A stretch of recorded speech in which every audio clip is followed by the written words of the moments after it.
Non, parce que c'est quand même... merci.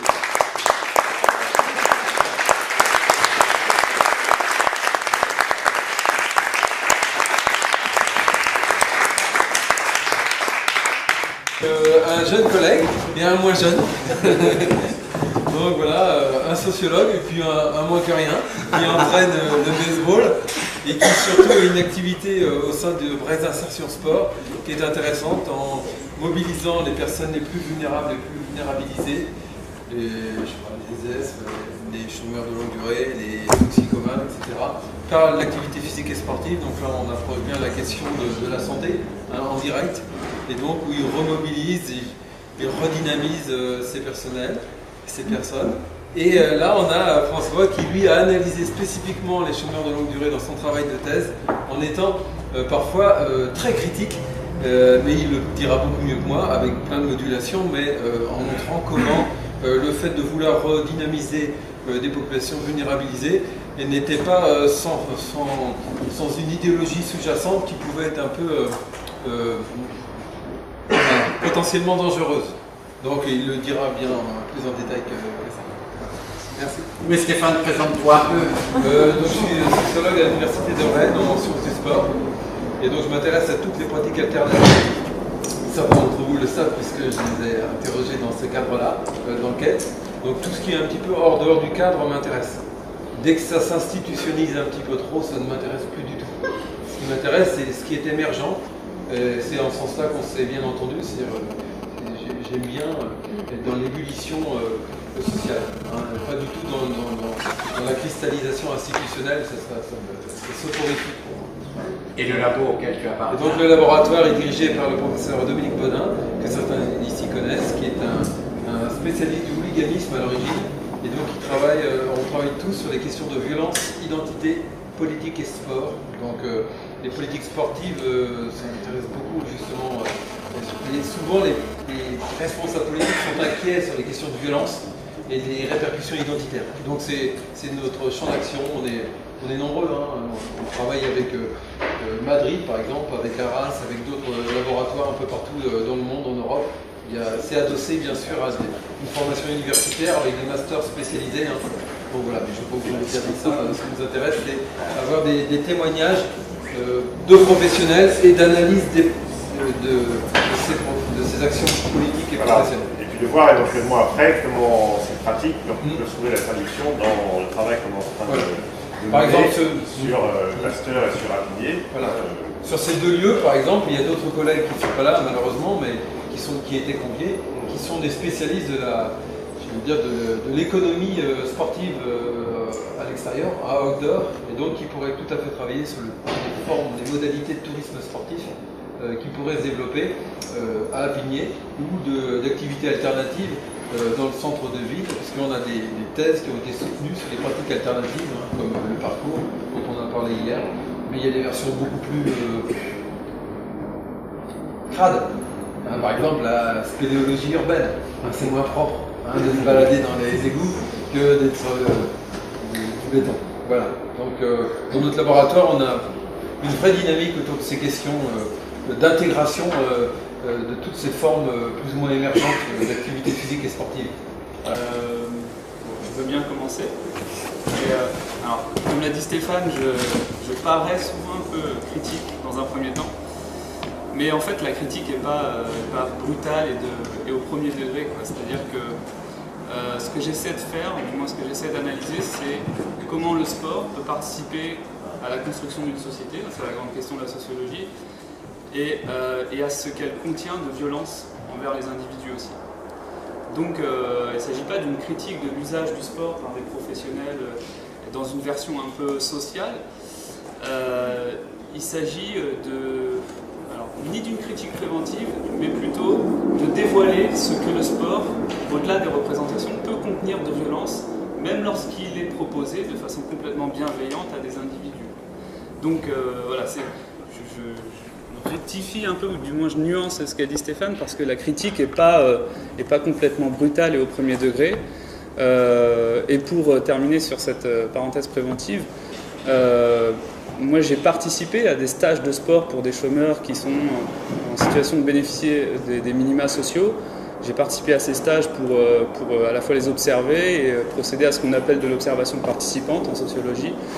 Bon, autant le dire tout de suite, j'y ai vu des sourires, j'y ai perçu du bien-être, des effets bénéfiques autant sur le corps que sur le moral des individus. J'y ai vu aussi des liens entre les personnes qui y participaient, qui semblaient être des liens salutaires ou du moins agréables pour eux.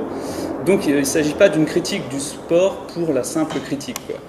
Néanmoins, il est vrai que le sport n'est pas ce qu'on se représente bien souvent, c'est-à-dire une activité forcément positive qui va produire à la fois de l'intégration ou de l'insertion, qui va produire des effets en termes de santé qui vont être bénéfiques, qui va produire aussi du lien social de façon systématique.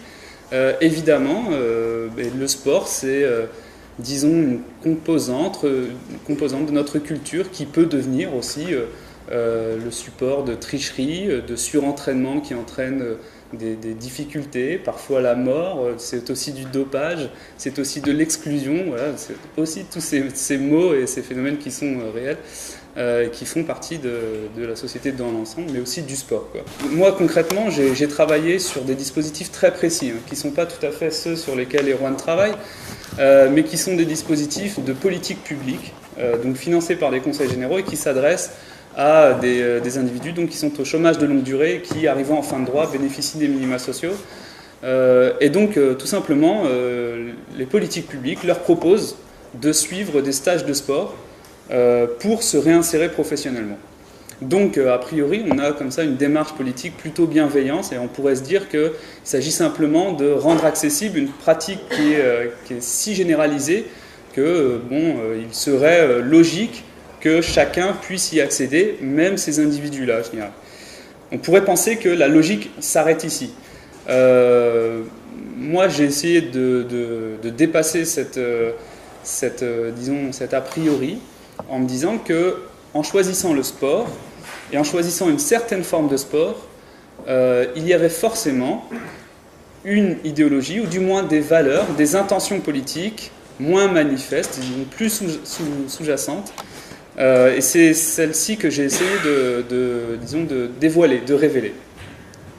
Concrètement, ce que j'ai observé, donc je me suis simplement posé la question d'abord, quel sport est-ce qu'on propose à des individus qui sont en situation de chômage de longue durée, et on leur propose des sports que j'ai qualifiés d'apolliniens par opposition aux dionysiaques, c'est-à-dire des sports où on va mettre l'accent sur l'effort, sur la mesure de l'effort produit, sur la progression, sur la fierté qu'on va retirer à avoir accompli l'acte sportif et non pas la sensation de plaisir qu'on a à pratiquer. Donc clairement, beaucoup plus sur cette dimension apollinienne que l'éventuelle dimension dionysiaque du sport à travers laquelle on va prendre du plaisir, on va simplement s'attacher à l'instant dans une forme d'hédonisme comme ça sportif. Et donc à travers cette conception plutôt apollinienne du sport, j'ai perçu finalement une dimension, disons, contractuelle, c'est-à-dire que on invite les participants à faire du sport afin qu'ils accèdent à nouveau à ce qu'on appelle, selon les concepteurs de ces stages, ce qu'ils appellent une responsabilité de soi, une réciprocité, c'est-à-dire être engagé dans un rapport réciproque.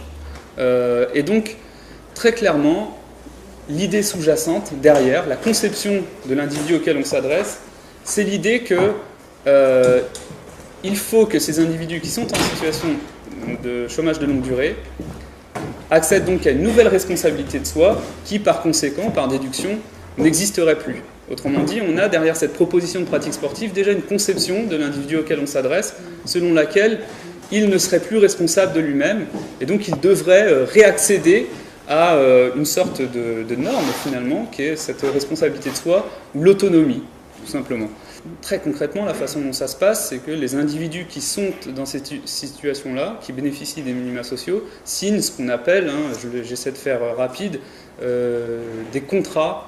Ils signent des contrats avec un référent social, qui est bien souvent une assistante sociale, des contrats d'insertion plus précisément, dans lesquels on retrouve des droits et puis des devoirs. Voilà. Et puis finalement les stages de sport apparaissent en tant que démarche d'insertion dans la colonne des devoirs de l'individu. Et donc du point de vue du principe, du concept, la participation à ces stages de sport est une obligation contractuelle pour le chômeur de longue durée. Donc ce qui déjà indique quelque chose sur l'intention politique. Donc c'est une obligation grâce à laquelle on pense pouvoir permettre un accès, un nouvel accès à une nouvelle responsabilité de soi reconquise quelque part. L'autre point que je pourrais développer et auquel j'ai pensé lorsque j'ai entendu l'intervention précédente, qui m'a beaucoup intéressé, c'est le fait que finalement, quand on mobilise l'individu corporellement à travers le sport, dans la sphère publique, la sphère fonctionnelle finalement, où il est donc un chômeur ou un RMiste ou un bénéficiaire du RSA, lorsqu'on mobilise corporellement l'individu dans cette sphère-là, il y a une façon de mobiliser ce qui relève de l'intime aussi, c'est-à-dire son corps, de le mettre en action, d'exposer aussi son intimité. Très concrètement, encore une fois, il s'agit par exemple de transpirer, de mettre en scène pour certains l'obésité, parce qu'ils sont tous, c'est leur caractéristique commune, traversés par ce que les travailleurs sociaux appellent une problématique de santé. Et pour beaucoup, ils sont obèses, d'autres sont alcooliques, d'autres sont anorexiques, mais tous ont des difficultés à mobiliser leur corps, et ce d'autant plus dans une situation sportive. Et donc ils se retrouvent finalement à se mettre en jeu corporellement, d'une façon sportive, et donc à exposer une forme d'intimité qui n'est pas forcément valorisante à leurs yeux, dans un cadre qui est celui qui est le cadre fonctionnel, la sphère publique. Donc là, il y a une façon de convoquer finalement l'intimité de l'individu dans une sphère publique fonctionnelle qui, je le rappelle, a pour but de à la fois réinsérer professionnellement l'individu, mais aussi, de façon plus sous-jacente, de faire en sorte que cet individu redevienne responsable de lui-même, s'engage à nouveau dans un rapport réciproque, finalement, de faire en sorte qu'il soit plus conforme à un ordre social, un ordre normatif. Et donc, quand on réfléchit comme ça, on se rend compte que proposer du sport, loin de cette approche complètement bienveillante, c'est aussi une façon de mobiliser l'individu corporellement, mobiliser son intimité dans un cadre fonctionnel pour faire en sorte finalement qu'il réintègre un ordre social normatif et qu'il s'y conforme. Donc, bon voilà, je crois que j'ai bien fait de faire une petite parenthèse préventive parce que ça paraît vraiment très critique, mais finalement ces processus-là ne sont-ils pas les processus nécessaires d'une construction sociale, c'est-à-dire de la construction d'une cohésion de la société qui comporte une certaine violence. Donc, bon, encore une fois, j'ai vu des sourires, des relations très agréables et humaines riches, mais je n'interroge ici que la philosophie politique, c'est-à-dire pourquoi est-ce qu'on choisit du sport, pourquoi ce sport-là et pourquoi ces individus-là. Oui. Tu as dit des sports proposés. Tu n'as pas trop dit lesquels, je veux bien moi avoir une idée. Parce que... Donc c'est par exemple de la natation. Donc on peut envisager de différentes façons, hein, mais ça peut, là en l'occurrence il s'agissait d'essayer de faire des longueurs, de progresser sur la longueur du stage, de faire de plus en plus de longueurs. D'apprendre à nager si on ne sait pas. Aussi. De la musculation, de la course à pied. Voilà, ce sont les trois sports les plus récurrents. Donc là, on a clairement dans le choix des sports un choix aussi, disons, qui s'oriente clairement vers ce que moi j'ai appelé les sports apolliniens, qu'on peut aussi appeler simplement les sports d'endurance. Mais les sports apolliniens, ça me semble significatif parce qu'on est clairement par opposition au dionysiaque, où on met l'accent sur le corps, sur le sensible. Alors que ici, très clairement, l'accent est mis sur l'effort, la rigueur, le progrès qui se mesure de façon quantitative. Voilà, donc ce sont les sports qui sont... Autonomes sans équipe, parce qu'à un moment donné, je me suis posé la question, ces athlètes, parlais de réciprocité et tout, donc moi j'ai fantasmé en moi-même, je me suis dit bah, peut-être qu'il va y avoir de la boxe, il va y avoir de violence, des mots comme ça qui. Voilà, ou même un sport collectif. Donc là, c'est des sports où c'est vraiment ciblé sur la personne. Ouais. Et le contrat me fait penser à un contrat de tutelle. C'est-à-dire quand tu parlais du contrat avec l'assistante sociale, ça fait penser à un contrat de tutelle, quand tu es sous tutelle en fait. Donc finalement, tu sors de tôle ou TSDF, c'est la même quoi. Mais historiquement, c'est bien l'origine. D'accord. C'est bien l'origine. Alors après, il y a quelque chose que je peux ajouter quand même, c'est que effectivement, il y a ce contrat d'insertion qui rend les choses très formelles.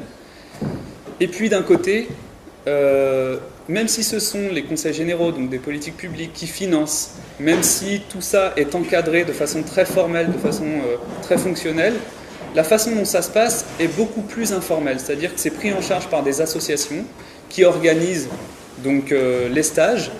On met l'accent sur les rapports humains, sur la dynamique de groupe, et tout devient très informel, bien que le cadre en réalité reste très formel, et que si par exemple l'individu est absent, ou il ne vient plus, ou il ne vient plus pendant une certaine période, il y a quand même derrière, en principe, parce que les radiations sont très rares, il y a quand même derrière le risque que l'individu perde le bénéfice du minima social, parce que ça reste dans le contrat d'insertion une démarche d'insertion, d'insertion professionnelle obligatoire.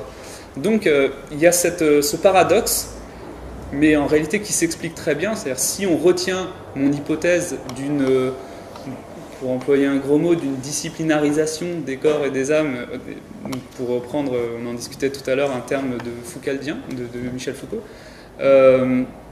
si on retient cette hypothèse, eh bien on se rend compte que ce paradoxe-là, il est utile à l'intention politique. C'est-à-dire faire en sorte que tout devienne informel, c'est stimuler l'individu. Choisir le sport, c'est choisir quelque chose qui n'apparaît pas comme de la contrainte, mais plutôt comme une proposition bienveillante. Comme dit l'un des sociologues du sport assez connu, Jacques de France, dit le sport c'est un monde social inversé, où le travail est perçu comme du jeu, où la peine est perçue comme du plaisir. Là c'est précisément le cas, c'est-à-dire on choisit une activité dont les représentations sont très laudatives, et par conséquent l'adhésion, on emporte l'adhésion de l'individu beaucoup plus facilement. On stimule le plaisir de l'individu plus qu'on ne le contraint. Or, c'est précisément ce que Michel Foucault décrit comme les caractéristiques du vrai pouvoir qui s'exerce sur les individus. C'est-à-dire faire en sorte qu'on puisse conduire la conduite d'un individu, faire en sorte qu'il rentre dans un certain ordre normatif, c'est faire en sorte qu'il ne se rende pas compte de la façon dont il va y aller. Et donc on stimule son plaisir, on choisit le sport par exemple, dans un cadre très riche humainement, où il va sourire, prendre du plaisir, être content d'être là, avoir l'impression qu'on lui fait plutôt une proposition bienveillante plutôt qu'une démarche coercitive qui s'imposerait à lui comme ça. Et donc tout ce cadre informel qui en réalité reste cadré par le contrat d'insertion et donc son rapport avec l'assistante sociale, tout ce cadre informel en apparence permet quelque part d'humaniser la démarche politique qui s'adresse à l'individu et qui ne reste finalement qu'un pouvoir qui s'exerce sur lui. Voilà. C'est un peu violent. Et les lieux d'exercice de ce sport se fait dans des lieux communs aux autres, ou ce sont des lieux spécialisés? Donc, comme ce sont des associations qui organisent, ça se passe d'abord dans les locaux d'une association. Et ensuite, ça se passe ça peut être sur des stades, donc on peut utiliser n'importe quand. À la piscine municipale. Oui, mais ça s'utilise aux mêmes heures que les autres? Oui, aux mêmes heures que les autres. Voilà, donc dans un cadre. Non, pas du tout. Non, au moment d'ouverture au public. Bien. Bon. J'espère avoir l'occasion de nuancer, puisque bon, je ne sais pas si j'étais là pour ça, mais ça fait peut-être un petit peu violent comme ça. Donc, moi je vais nuancer. Alors, Erwan est un professionnel, donc je n'ai pas travaillé, heureusement, sur sa démarche, etc. Mais encore une fois, je voudrais préciser que Je crois que si j'étais professionnel, j'utiliserais quand même le sport dans cette. Et donc c'est une contradiction totale. Et donc c'est le confort peut-être de la posture sociologique, c'est celui-ci, quoi. Ah, c'est facile. Donc moi, je vais peut-être présenter un petit peu la SOS et le cadre dans lequel je travaille. C'est Braille Insertion Sport, c'est une association qui a été créée il y a 3 ans, et donc qui est une toute jeune association créée par un acteur qui est Patrice Beau, qui travaille à la direction départementale de cohésion sociale, donc qui lui est un acteur et un représentant de l'État, donc de l'action de l'État, d'une politique publique.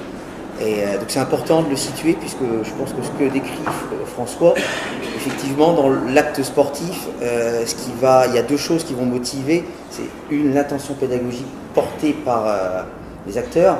Et je pense que ce qui rend l'activité dionysiaque ou apollinienne, c'est pas tellement le contenu, qu'on fasse du basket, de la boxe ou du surf ou du ski ou de l'escalade, c'est plutôt comment l'éducateur, l'accompagnateur va lui porter une intention soit dionysiaque ou apollinienne. Comment il va jongler un petit peu avec ces 2 aspects-là. Et le deuxième aspect, c'est le financement. Toutes les expériences qu'on va vouloir mener dans le cadre du sport vont être assujetties à ce que vous avez aussi, vous, dans le monde de la culture, c'est l'argent. Le nerf de la guerre, c'est l'argent. Et aujourd'hui, les politiques publiques, pour financer le sport, il y a 2 aspects. Il y a le sport construit sur le modèle du fin 19e siècle et jusque dans les années 90. C'est le sport avec 2 aspects. Un, on construit des individus qui vont être dociles, soumis et en capacité, en bonne santé pour construire la société de demain. Et 2, des individus qui vont être capables de représenter sur l'échelle internationale la dominance de notre pays. Et le sport s'est construit, moi c'est un petit peu comme ça que je l'ai vu dans mon parcours. Le financement du sport est autour de ces 2 axes-là. On le retrouve dans les politiques publiques. C'est le sport de haut niveau, donc toujours plus vite, plus haut, plus fort. Et 2, comment le mouvement sportif ou une stratégie éducative sportive va pouvoir permettre à la société d'avoir des individus bien construits, bien normés, ce qu'a décrit tout à l'heure François. À partir de là, les acteurs du sport, on n'a pas tellement de choix. Soit on trouve des financements complètement privés, et là on a la liberté d'agir, et c'est très difficile. Soit les financements restent ceux du cadre politique, et il va falloir jongler avec. Après, il y a plein de ruses possibles. Et nous, l'expérience qui a été menée dans le cadre d'une politique publique, d'État, sur des financements d'État, où justement on peut jouer et interpréter avec la sémantique, quelles sont les orientations données par le ministère dans le cadre du financement. C'était le préalable pour rebondir un peu sur ce qu'avait dit François. Bon, c'est un peu comme ça, je réagirais à ce que tu as dit. Maintenant, moi, l'expérience qu'on mène, je ne sais pas si elle se situe du côté dionysien ou apollinien. Je pense qu'il y a un peu des 2. En tout cas, elle est partie d'un constat que moi j'avais dans mon parcours d'éducateur sportif, que je travaille en tant que professionnel depuis 13 ans, et je suis acteur dans le milieu du sport d'abord en tant que bénévole depuis à peu près 23 ans. Et donc d'abord du bénévolat, et ensuite je suis passé du côté professionnel. Mon expérience a d'abord été très fédéraliste. Moi je travaille pour la Ligue de Bretagne de baseball et softball. Donc j'ai eu pour mission, j'ai toujours, de développer une activité sportive dans un territoire où cette activité n'existait pas. Et au fur et à mesure de mon parcours, j'ai été amené à travailler et à interagir avec un tas de publics, un tas de partenaires, et notamment des partenaires plutôt issus de ce qu'on appelle l'éducation populaire, et qui, dans le constat que je fais au quotidien, il y a souvent une dichotomie entre les acteurs de l'éducation populaire et les sportifs. Donc, et moi, j'ai essayé de me dire comment on pourrait réussir à travailler ensemble, et puis finalement à faire en sorte que l'éducation populaire, qui a pour objet la jeunesse ou le monde adulte, et qui cherche à amener du bien-être, de se sentir bien, de créer du lien social, est-ce que nous, le sport, on est uniquement centré sur toujours plus vite, plus haut, plus fort, ou faire des licences? Je me suis dit, il y a un moment ou l'autre, probablement que dans mon activité et dans ce que moi je peux apporter, on peut vraiment s'inscrire dans cette démarche de créer du lien social, mais de manière authentique, pas de manière détournée comme le font et là je peux le dire parce que je le vis, dans 90% des cas, le sportif et le mouvement sportif, cet aspect-là, il le met en avant, mais uniquement par opportunisme. C'est de l'opportunisme. La réalité du mouvement sportif et de son intention pédagogique, c'est faire des licences, arriver à la compétition, franchir des paliers, plus vite, plus haut, plus fort. Et ensuite, parce que le contexte social et le contexte environnemental évolue et amène le sport à se réinterroger, à dire oui, aujourd'hui les enquêtes montrent que les gens viennent faire du sport d'abord pour le lien social, deux pour le bien-être, le sportif se réinterroge. Mais le parcours, il est long, très très long. Et moi, je suis parti de ce constat-là et de me dire comment, avec mon activité support, je peux vraiment m'inscrire dans une démarche authentique sur... voilà, j'ai pas d'ambition autre que offrir à des gens des moments de plaisir. Donc, ce qu'on pourrait appeler le sport dionysien qu'a évoqué tout à l'heure François. Voilà, des moments de plaisir. Et autour des moments de plaisir, qu'est-ce que ça va générer? Comment les individus en interaction autour de ces moments de plaisir vont agir entre eux? Qu'est-ce que ça va produire comme effet?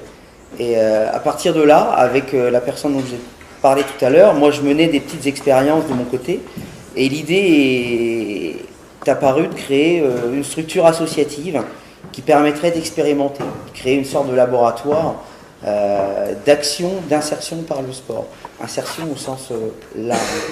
Et donc je me suis retrouvé un petit peu, moi au départ j'avais pas pour projet j'avais plus émis des idées, des orientations sur ce que pourrait donner cette assoce. Et les collègues m'ont dit, écoute, on pense que c'est probablement toi la personne la plus habilitée à piloter la sauce et à créer et à inventer des choses.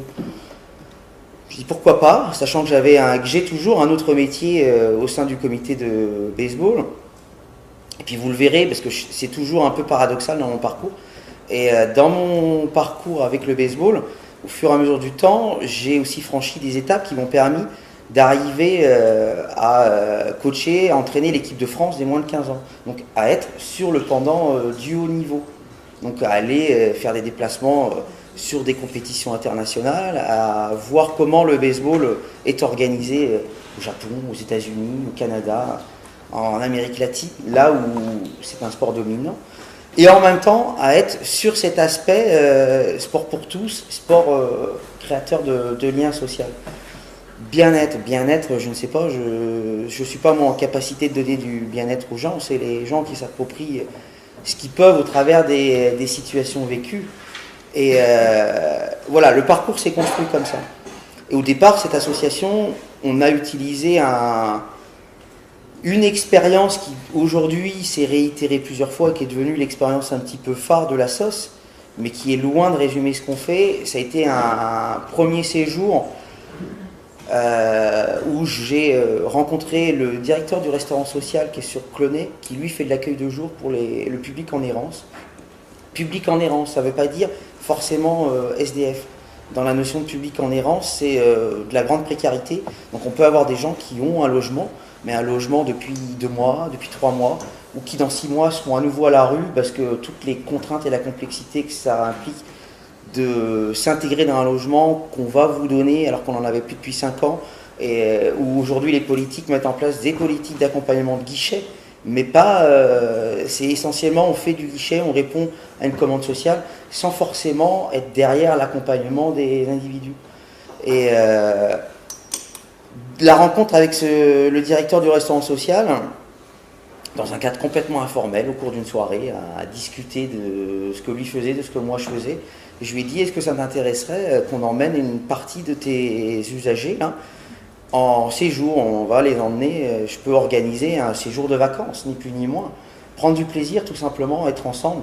Et une sorte de colo pour adultes qui, depuis des années, sont dans la galère, quoi. Et où leur quotidien, c'est comment je vais manger, comment je vais me loger, comment je vais me laver, et comment j'occupe mes journées.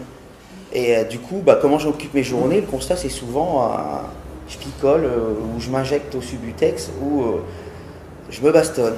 Et là l'idée c'était de dire on va créer un espace-temps, un peu une parenthèse, une sorte de parenthèse enchantée, où on va voir ce que ça peut générer.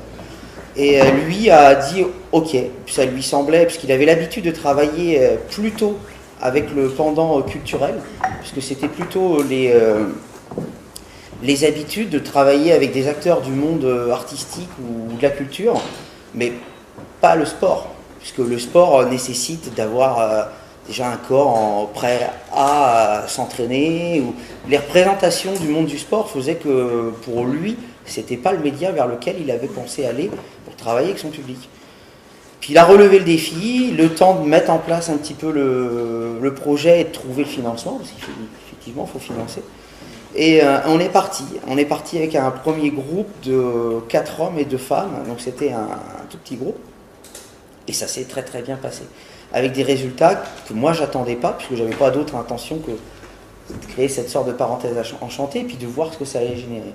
Et ça a généré des choses qu'on n'avait pas imaginées, évaluées, attendues. Et chez 2 personnes, notamment une femme qui était à la rue depuis 2 ans, a été fortement bouleversée par ce qu'elle a vécu pendant le séjour. Et l'origine, elle, de son mal-être était essentiellement liée dans une rupture qu'elle a eue avec sa famille, donc avec son père et sa mère, à qui elle ne donnait plus de nouvelles depuis 2 ans. Et au travers du séjour, après, elle a décidé de renouer. Et elle est repartie, elle a recréé des liens avec son père et avec sa mère. Et ça a mis un petit peu de temps. Et 1 an après le séjour, elle a quitté l'environnement rennais. Elle consommait beaucoup d'héros. Les nouvelles aujourd'hui, c'est qu'elle ne consomme plus, qu'elle a un logement, qu'elle a retrouvé un travail. Et le séjour a été vraiment le déclic. Et à partir de là, l'idée était de se dire, avec cette assoce, on va commencer à travailler avec un public plus large et d'aller chercher et d'expérimenter. C'est toujours de l'expérience. On n'a pas, nous, la prétention de dire on met en place des dispositifs qui, pour l'instant, sont en capacité de pouvoir être démultipliés partout dans 4 coins du territoire. Surtout que je reste convaincu que la réussite, elle est essentiellement liée à l'intention pédagogique portée par les acteurs du projet. Et c'est surtout ça qui fait que ça fonctionne ou que ça ne fonctionne pas. Le sport est qu'une ruse. Et à partir de là, l'association a commencé à travailler avec d'autres publics, toujours en partenariat avec la direction départementale cohésion sociale et son service solidarité. Et on a mis en place d'autres séjours, ce qu'on appelle des micro-séjours de rupture, avec des mineurs délinquants. On travaille avec le centre éducatif renforcé de... Oui. Séjour de quoi? Rupture. Non, séjour de quoi? Parce qu'on parle de séjour, mais séjour, pour moi, ça me... Séjour de quoi? Séjour de quoi? On part en nuitée, voilà, on va occuper un lieu, et puis on va occuper un lieu, on part sur un lieu de pleine nature. Généralement, c'est plutôt en campagne ou en bord de mer. Pourquoi? Parce que je pars aussi du principe que quand on choisit des lieux où on a une esthétique, le rapport au beau, ça facilite les choses. Donc d'être dans un environnement où on a des jolies choses à voir, ça crée un contexte qui va permettre de se libérer, de se poser, de se pacifier plus facilement. Ce que j'entends par séjour, on part, donc sac à dos, on va aller dans un lieu où on va choisir un lieu plutôt, comme je le disais, sympathique, qui va permettre de pratiquer des activités de pleine nature. Donc on aura des activités nautiques, ça peut être du kayak, ça peut être de la voile, ça peut être du vélo, on fait beaucoup de vélo, balade en VTT, parce que le VTT, en tout cas la balade en vélo génère des choses plutôt agréables et libère la parole, libère les échanges et permet de créer l'idée de parenthèse enchantée qu'on a au travers du séjour, elle est encore plus accentuée dans la balade à vélo. Des sports collectifs, donc des sports qui seraient ce qu'on appelle tout à l'heure, ce que François a appelé les sports apolliniens, on en fait également, mais par contre quand on pratique ce type de sport, nous on n'est pas ancré sur la règle, le code, le respect à tout prix et de la logique interne de l'activité. On peut très facilement détourner les codes de la pratique. Et voilà, et le vivre ensemble. Donc le soir, on a dans ces séjours, on va manger, parce que les repas font partie intégrante des séjours. Le bien manger, quand ce midi on a mangé, c'était un bon repas. Je suis allé voir le cuisinier, parce que j'attache de l'importance à ça, et je trouve que ça participe au bien-être. Et là, quand on travaille avec les gens du restaurant social, c'est des gens qui ne cuisinent plus depuis longtemps, vont manger un repas tout fait qui est donné par une association caritative ou par le restaurant social. Mais eux, l'acte même de cuisiner, de se poser la question de ce que je vais manger et comment je peux ajouter quelque chose pour donner d'autres saveurs, ils l'ont complètement perdu. Donc nous, on travaille sur cet élément-là et vivre ensemble. Donc le soir, c'est des jeux de cartes, des moments de discussion, c'est un peu libre, hein, ça dépend de ce que l'on a envie de faire, et des temps de parole. Donc on peut se coucher à minuit, 1h, 2h, 3h du mat, il n'y a pas d'heure, on est entre adultes, hein, donc on ne dit pas c'est l'heure d'aller se coucher, hein, quand on a envie d'aller se coucher, on va se coucher, quoi. Ce qui compte, c'est que le lendemain matin, par contre, on a un programme d'activité qui fait que faut qu'on respecte le programme d'activité qui amène aussi d'autres intervenants, d'autres choses. Donc là, par contre, oui, on est levé à 8h parce que ça fait partie du rythme qui est institué sur le séjour. Et pas d'alcool. Ça, c'est une constante importante. Pas de consommation d'alcool. Pour un public, pour le coup, avec le public en errance, public qui, dans leur quotidien, eux, consomment beaucoup. Donc ça amène un tas de problématiques. Mais je pourrais y revenir plus tard si vous le souhaitez ou si vous avez des questions là-dessus. Et l'association a donc cherché à travailler avec d'autres publics, donc les mineurs délinquants. Et sur le projet avec les mineurs délinquants, ça a été aussi de se dire, là où beaucoup de projets autour du sport avec les mineurs délinquants sont au travers de l'idée du dépassement de soi, nous on a pris un autre angle d'attaque qui était de se dire on va plutôt travailler le dépassement de soi, oui, pourquoi pas, ça peut être une constante, mais on va aussi chercher autre chose. Et on a travaillé sur la mise en relation pédagogique, c'est-à-dire de mettre les mineurs délinquants en situation pédagogique où eux animent des séances sportives avec des publics scolaires ou des jeunes issus de clubs sportifs. Alors le pari n'était pas gagné d'avance puisqu'on a des mineurs qui sont sous main de justice et qui ont commis des délits plus ou moins importants et qui n'ont jamais été mis en responsabilité. Et là, l'idée, c'est au cours d'une semaine de réussir à faire en sorte que ces mineurs-là, à la fin de la semaine, soient en capacité, en binôme, de manière autonome, d'animer pendant 45 minutes une séance sportive. Et le choix de la séance, c'est autour de la boxe. Là, on fait de la boxe. Et les résultats sont plutôt intéressants, puisqu'après, nous, on interroge.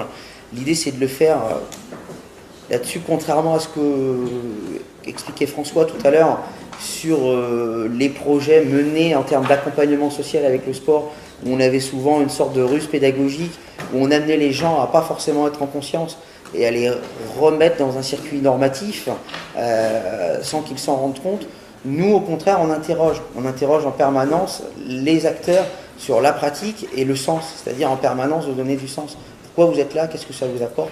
Comment nous aussi, éducateurs sportifs, on intervient avec les professionnels. Donc on est en permanence sur l'interrogation du sens.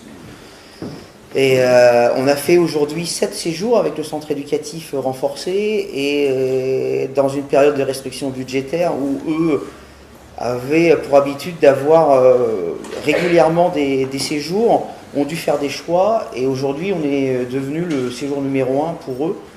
Et simplement grâce au sens que nous on met dans nos séjours sportifs. Voilà. Et on travaille avec d'autres publics, on a également des associations. Alors, une des caractéristiques numéro 1 de la SOS, c'est de dire jamais seul. On n'est jamais seul, on n'a pas nous la prétention d'avoir la connaissance d'une des publics. C'est toujours un appui pour donner une dimension autre à des partenaires qui, eux, sont au quotidien en face à face avec le public, qui était un public fragilisé. Donc on travaille toujours avec des partenaires. Et dans les séjours de lecture, vous êtes combien dans l'encadrant? Généralement, alors ça dépend, en tant qu'encadrant, il y a toujours les partenaires de l'institution qui a en charge les publics, qui eux vont être au minimum 2. Et nous, au sein de l'association, on va être toujours au minimum 2 et on accueille également beaucoup de stagiaires, des stagiaires en master, au sein de l'UFR de Stéphane et de François. On a également beaucoup de stagiaires du monde de l'éducation spécialisée. Donc, et on a évidemment des stagiaires en formation dans le domaine de l'animation sociale ou du sport. Donc on arrive généralement à avoir un fort taux d'encadrement. Le taux d'encadrement est plutôt fort. Non mais c'est toujours par rapport à notre question, hein, puisque là, ces entretiens que l'on fait, c'est toujours par rapport à la question voilà, que l'on nous a posée, enfin, que l'on s'est nous-mêmes posée et que la collectivité donc a confirmé. C'est comment peut-on faire pour qu'en centre-ville, parce que voilà, ces activités-là, en général, elles sont toujours extérieures, elles sont toujours cachées, elles sont toujours... Et là, comment pourrait-on croiser ces activités dans un équipement qui n'en est pas un lieu qui serait transversal, reversible, partageable, mutualisable et autres? Alors, elles ne sont pas toujours, nous, là, on a une partie des séjours qui sont, enfin une partie de notre activité qui est autour des séjours, mais pas que. On a aussi, parce que notre action ne peut pas, les séjours, ça demande un investissement financier, un investissement humain, et on a également des actions quotidiennes qui se font ici en centre-ville, avec le public en errance, au sein du restaurant social.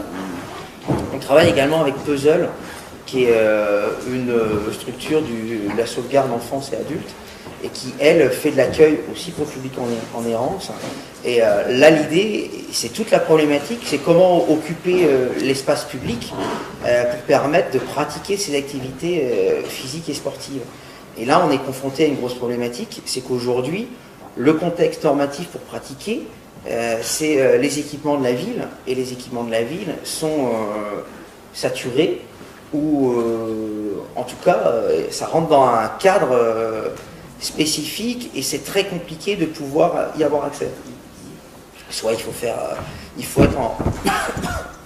partie d'une fédération, faire partie d'une structure normative tout simplement.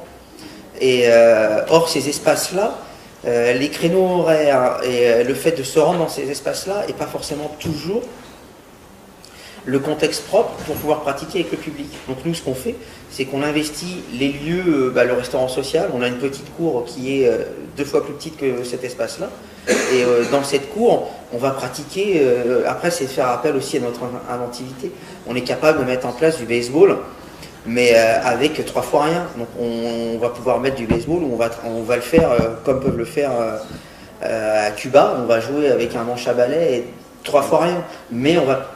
Pourquoi? Parce que l'intérêt, c'est avant tout de procurer du plaisir, du ludique.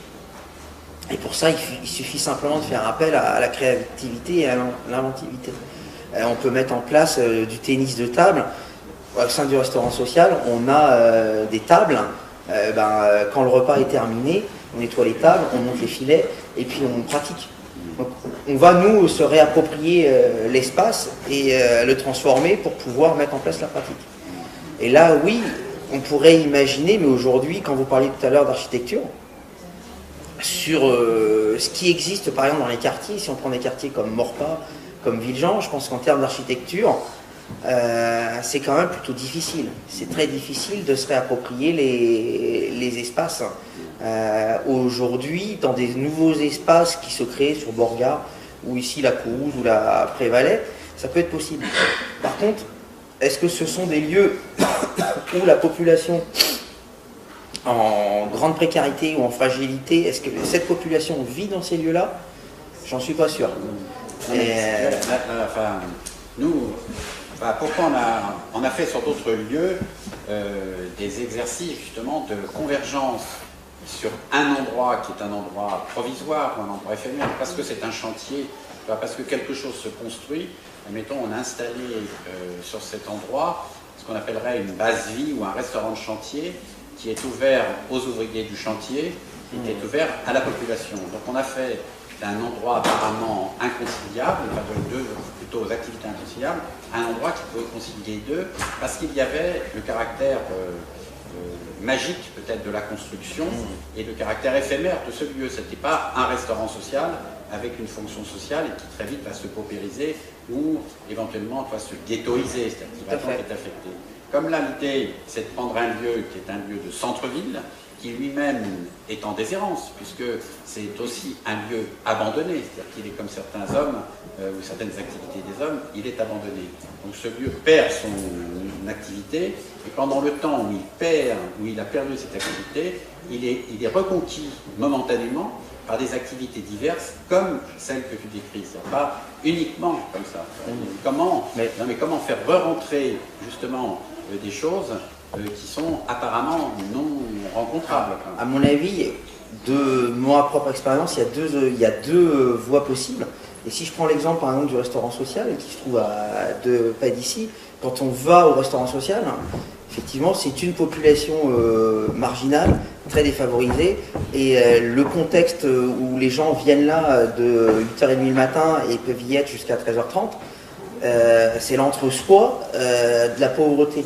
Or, on pourrait imaginer un lieu où on peut venir prendre un repas au même coût, puisque le coût du repas est à 1 €, et pour la plupart, en plus, il est même souvent gratuit, et avoir une population insérée, qui travaille, qui pourrait venir manger au même endroit. L'impact, il serait évidemment très, très important. Et le regard changerait, et la population qui aujourd'hui est au restaurant social, quand il se retrouve à 50, 100 ou 150, tout le monde est marginalisé et ça crée énormément de violence, ça pacifierait les choses. L'entrée, c'est le politique. Est-ce que le politique a envie de ça? Je ne sais pas. Il faut interroger et je ne sais pas. Je n'ai pas la réponse. Ce qui est sûr, c'est qu'aujourd'hui, les expériences qui sont menées, soit elles sont très marginales, et ce qui se fait de manière institutionnalisée, qui est réitérée dans plusieurs lieux, c'est pas ça. C'est plutôt à chaque fois le pauvre est dans un lieu spécial pour le pauvre. Or, je suis persuadé qu'on pourrait concevoir des lieux avec une architecture qui serait propice à ça et où les gens se rencontrent. Et la deuxième possibilité, c'est aussi ce que vous proposez là, c'est aussi le pouvoir du citoyen et la capacité que le citoyen a, ou que des collectifs associatifs vont avoir à être force de proposition. Et du coup, à agir, et en agissant, en faisant la politique de la preuve qu'on peut mettre devant les yeux du politique et dire regardez, on a expérimenté, ça fonctionne. Comment après on peut ensemble imaginer d'autres solutions